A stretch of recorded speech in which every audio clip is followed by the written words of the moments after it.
Konnichiwa, it's your Starberry Fairy Tsukiju, and I am back with another video, you guys. So let's get into it. O genki desu ka? Happy Friday's Eve, you guys. I hope you guys are drinking a lot of water and staying cool as it's starting to warm up and as we start to transition into the summer season. Ooh. So, as y'all may know, news has reported that there was an outbreak of a virus called the Hantavirus. And this virus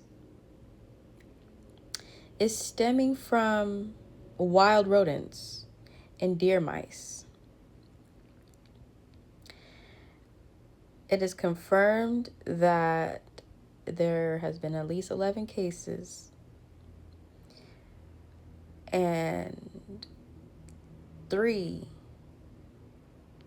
have been X'd out. Speaking of X, now, I thought The Simpsons had predicted this, and actually they kind of did, but they didn't call it like the Hantavirus.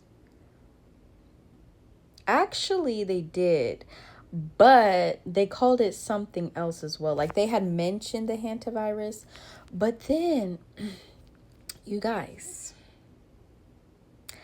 check this shit out. So all of this was like edited onto the ship because I believe that this is the original photo from the actual show. Peep this. Look. We must remain. Appears we have no choice. To avoid the virus, we must remain at sea indefinitely. Did you know The Simpsons actually mentioned Hantavirus years before it became widely talked about online? In the episode Hello Gutter, Hello Fatter, season 11, Krusty the Clown interrupts his show to admit that his kid's chewing gum product contained spider eggs, but says the Hantavirus came out of left field. Then comes the most absurd part. Kids feeling numbness or slipping into a coma were told to send $5 for the antidote. Classic Simpsons satire. Dangerous consumer products, irresponsible media, dark humor that somehow feels weirdly relevant later. Another moment that made people say, how did The Simpsons predict this again? Did you? If y'all thought that was creepy, watch this, you guys. Are you familiar with the hantavirus, Agent Mulder? Yeah, it was a deadly virus spread by field mice in the southwestern United States several years ago. According to the newspaper, FEMA was called out to manage an outbreak of the hantavirus. Are you familiar with what the Federal Emergency Management Agency's real power is? FEMA allows the White House to suspend constitutional government upon declaration of a national emergency. Think about that. What is an agency with such broad sweeping power doing managing a small viral outbreak in suburban Texas? You're saying it wasn't such a small outbreak? No. I'm saying it wasn't the hantavirus. Well, what was it?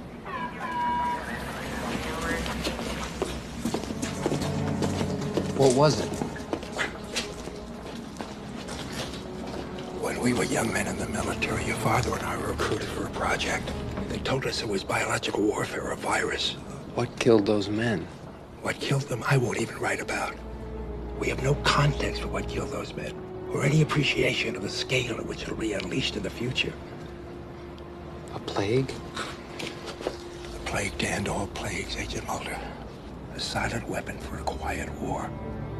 The systematic release of an indiscriminate organism for which the men who will bring it on still have no cure. They've been working on this for 50 years. While the rest of the world have been fighting gooks and commies, these men have been secretly negotiating a planned Armageddon. Negotiating with whom? I think you know.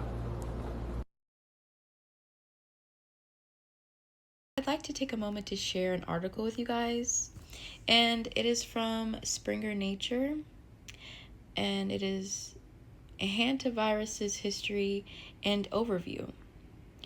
This brief overview is abstract. As early as 1913, Russian clinical records from far eastern Siberia describe the human viral disease, now known as hemorrhagic fever with renal syndrome, HFRS.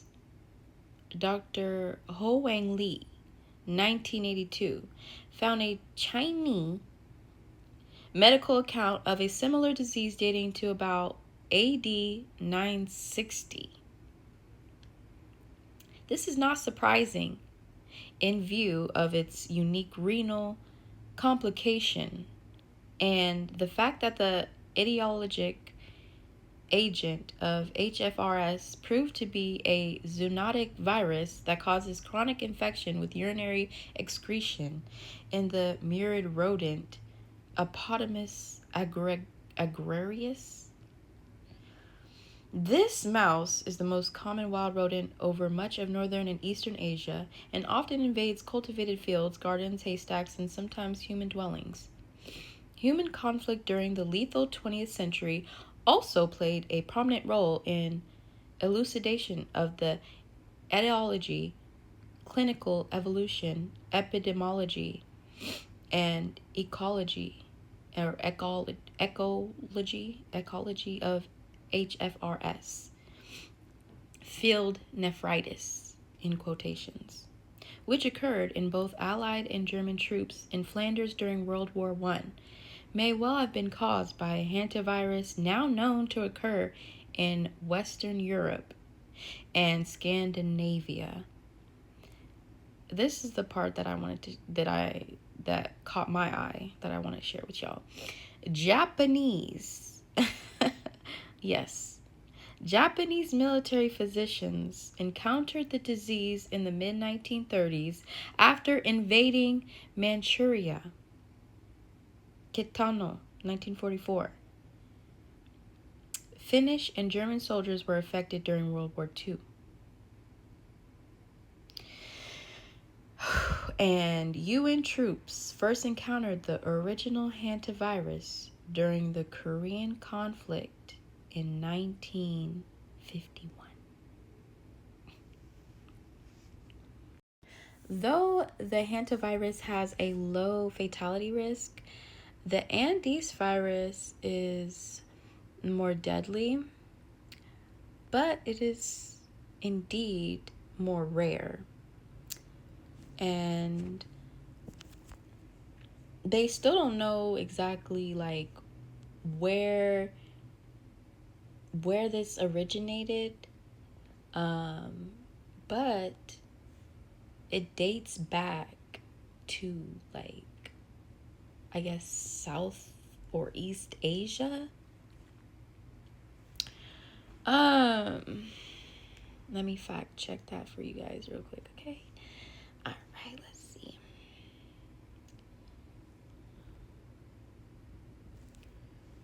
It says here that the first pathogenic hantavirus was isolated in 1978 near the Hanton River in South Korea. Following outbreaks during the Korean War, the virus named the Hantavirus causes hemorrhagic fever with renal syndrome. So they are monitoring 41 people. CDC has reported that there are no known cases of the hantavirus exposure, though that was 8 hours ago. There has been suspicions of a case here in California, in Ontario County, you guys.